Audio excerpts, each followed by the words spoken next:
જોઈ રહ્યા છો ભારત ટાઈમ્સ ન્યૂઝ। ચાલુ વર્ષે ગીરની પ્રખ્યાત કેસર કેરીમાં વાતાવરણની વિષમતાને કારણે આંબા ઉપર ફ્લાવરિંગ ખૂબ મોડું આવ્યું છે। મગીઓ બાંધવાના સમયે હજુ મોડું ફૂટી રહ્યા છે। સામાન્ય રીતે ગીરની પ્રખ્યાત કેસર કેરીના આંબા ઉપર ડિસેમ્બર મહિનામાં ફ્લાવરિંગ આવતું હોય છે, પરંતુ ચાલુ વર્ષે કમોસમી વરસાદ અને સતત બદલાતા વાતાવરણને કારણે આંબા ઉપર ખૂબ મોડું ફ્લાવરિંગ આવી રહ્યું છે। કેસર કેરી પકાવતા બાગાયતી ખેડૂત અને ઇજારદાર પણ સતત ચિંતિત છે।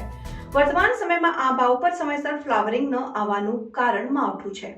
શિયાળો હોવા છતાં કેસરના પાકને અનુકૂળ ઠંડી મળી નથી।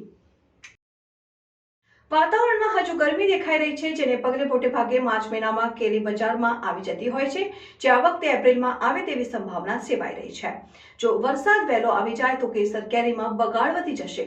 ગ્લોબલ વોર્મિંગની અસરને કારણે છેલ્લા 5 વર્ષથી કેસરના ઉત્પાદનમાં ઉત્તરોત્તર ઘટાડો થઈ રહ્યો છે।